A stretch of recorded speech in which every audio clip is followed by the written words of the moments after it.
atau tadi jalannya sidang ada sejauh ini baru 2 saksi. Tanggapannya Pak dari penjelasan saksi. Tapi 2 saksi yang sangat penting ya, yaitu satu dari Kementerian Koordinator Perekonomian ya, dan satu dari APTRI atau Asosiasi Petani Tebu Republik Indonesia.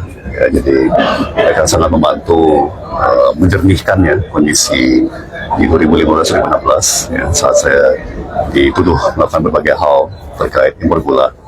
Ya, yang pertama sangat-sangat jelas bahwa saat itu tidak ada surplus gula. Ya, jadi tidak ada tuh yang namanya saya mengimpor gula saat negara lagi surplus gula. Yang ada adalah surplus gula itu hanya untuk 3 bulan ke depan. Ya, jadi gula dibilang mencukupi untuk Hari Raya Idul Fitri saja, ya bukan sampai akhir tahun 2015. Ya. Dan itu dikonfirmasi oleh saksi dari Kemenko Perekonomian maupun dari Asosiasi Petani Tebu ya. Satu, kedua, saya dituduh mengimpor gula mentah, ya bukan mengimpor gula putih. Ya, Kejaksaan Agung mengatakan bahwa sesuai aturan harusnya yang diimpor adalah gula putih. Ya, tapi sekali lagi dua-duanya, saksi dari Kemenko Perekonomian maupun dari APTRI mengatakan, kita sejauh mungkin menghindari impor gula putih karena dari segi perekonomian itu kurang menguntungkan, ya karena kita jadinya impor barang jadi, bukan impor bahan baku untuk pengembangan industri. Ya. Dan dari segi petani tebu juga lebih merugikan. Ya, tadi saksi dari APRI mengatakan, kalau kita impor gula putih itu langsung dari pelabuhan masuk ke pasar, itu langsung hajar harga gula petani.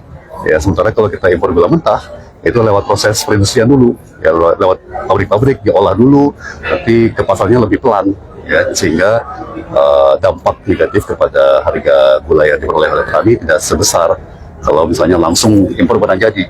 Ya, jadi itu yang kedua. Ketiga, saya kira tadi menarik banget ya, saksi dari APRI menyampaikan bahwa ternyata di akhir 2014 Presiden Jokowi itu membubarkan yang namanya Dewan Gula. Ya, jadi ini memang terjadi sebelum saya menjabat, ya kira-kira setahun sebelum saya menjabat, atau kira-kira 8 bulan ya sebelum saya menjabat.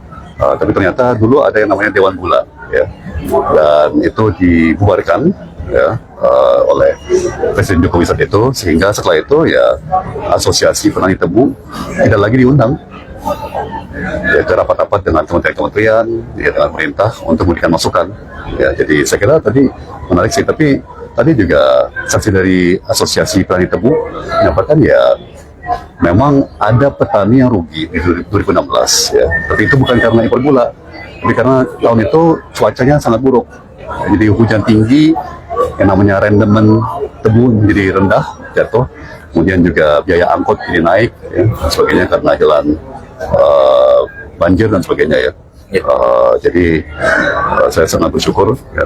Terima kasih kepada saksi-saksi dari Kemenko Perekonomian dan dari Asosiasi Petani Tebu ya. Ya, jadi lagi Pak, jadi patung penegasan saja, jadi keterangan 2 saksi tadi ada nilai, ada substansi bahwa meringankan Anda. Betul, keterangan saksi tadi itu meringankan posisi Pak Tom selaku terdakwa. Karena apa? Dalam dakwaan itu secara tegas dikatakan Pak Tom Lembong ini memberikan izin impor gula saat surplus gula, saat surplus petani tebu. Nah, ini ternyata dari kedua saksi yang dihadirkan dari Kemenko dan dari juga APTRI itu menyatakan surplus itu hanya bulan Mei, Juni, dan Juli. Tapi kalau sampai bulan Desember itu kosong, nggak ada stok.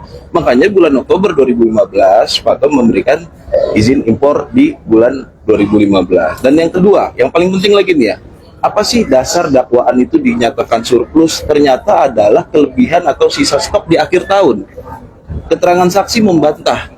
Kenapa dibantah? Karena sisa stok akhir tahun itu adalah penggunaan akan dihitung sebagai buffering atau stok tahun berikutnya.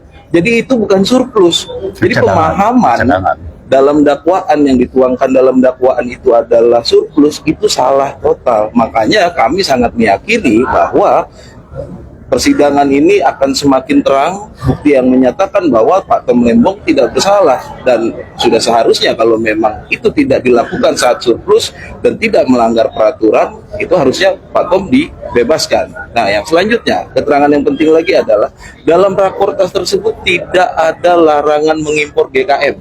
Bahkan Rakortas lah yang memerintahkan kalau impor itu harus GKM atau gula kristal mentah.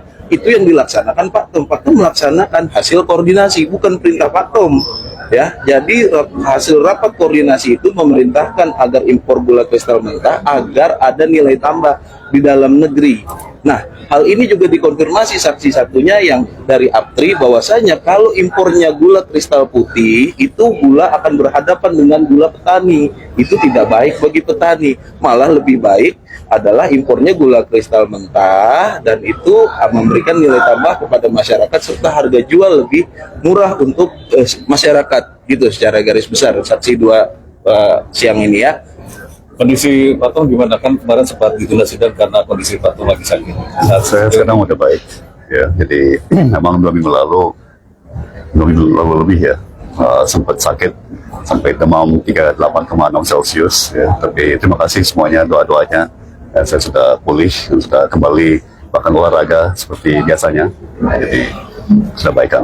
Tadi saya lihat juga dari Bu Siska datang untuk mendampingi jalannya sidang, memberikan dukungan moral atau ada tanggapan seperti apa? Ya,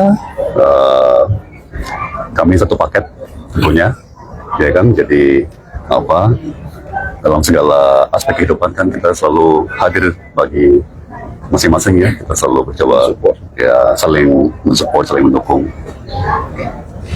Oke. Terima kasih. Terima kasih. Sama-sama, makasih ya. Oh ya, makasih ya.